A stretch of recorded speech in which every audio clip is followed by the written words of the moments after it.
Assalamualaikum warahmatullahi wabarakatuh. Saya Nurul Alfmaala dari kelas SI 3401.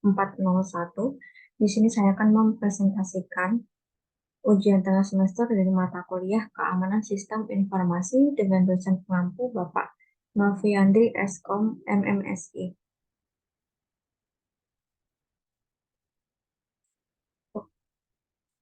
Untuk yang pertama ada soal dari ujian. Anda adalah seorang ahli keamanan sistem informasi yang ditugaskan untuk melindungi file rahasia yang berisi informasi sensitif. Anda memutuskan untuk menggunakan kriptografi sebagai metode perlindungan data. Yang berikut adalah sebuah pertanyaan terkait studi kasus ini, yaitu Anda telah menerapkan algoritma enkripsi simetris yang kuat untuk melindungi file rahasia. Namun, selama pengujian sistem, Anda menyadari bahwa proses enkripsi dan deskripsi membutuhkan waktu yang cukup lama, terutama saat menangani file yang ukurannya sangat besar. Anda berencana untuk menggunakan teknik enkripsi yang lebih efisien untuk mempercepat proses tersebut. Berdasarkan pengetahuan Anda tentang kriptografi, jelaskan teknik enkripsi mana yang Anda dapat gunakan untuk meningkatkan kecepatan proses enkripsi dan deskripsi file tersebut.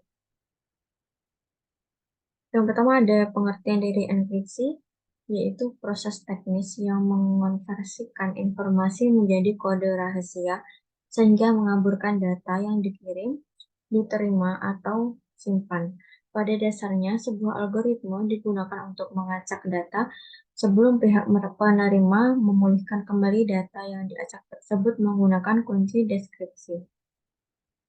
Nah, kemudian ada jenis dari enkripsi. Yang pertama ada enkripsi simetris, kemudian enkripsi asimetris, kemudian hashing, enkripsi homomorfik, enkripsi end-to-end. Yang terakhir ada enkripsi file serta disk. Kemudian jelaskan teknik enkripsi mana yang dapat Anda gunakan untuk meningkatkan kecepatan proses enkripsi dan deskripsi file rahasia tersebut. Dari beberapa jenis enkripsi sebelumnya, menurut saya, enkripsi yang dapat digunakan untuk meningkatkan proses enkripsi dan deskripsi file rahasia adalah enkripsi hibrid.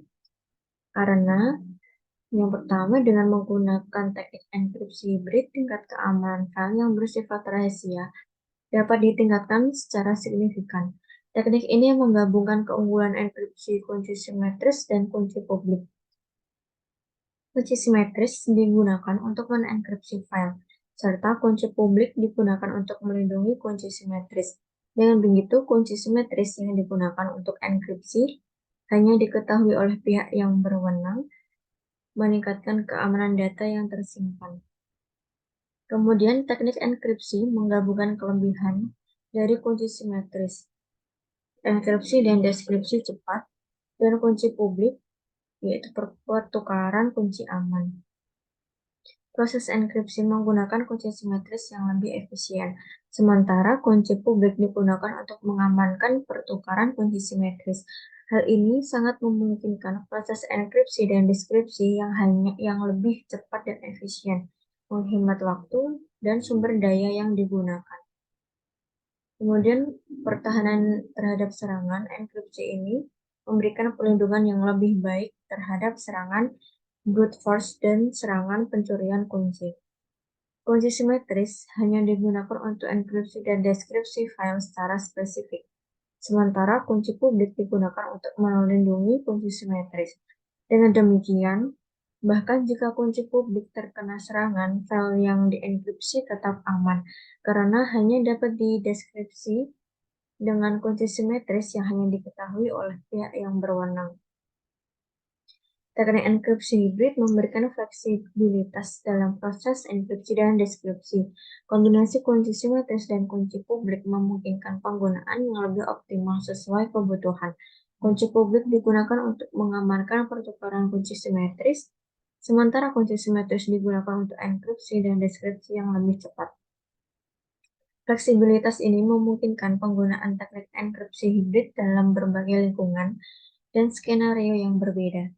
Dengan alasan-alasan ini, teknik enkripsi hibrid menjadi salah satu pilihan yang tepat untuk meningkatkan proses enkripsi dan deskripsi file yang bersifat rahasia, memberikan tingkat keamanan yang tinggi, efisien yang baik, perlindungan terhadap serangan, dan fleksibilitas dalam penggunaannya. Sekian presentasi yang dapat saya lakukan. Kurang dan lebihnya mohon maaf. Wassalamualaikum warahmatullahi wabarakatuh.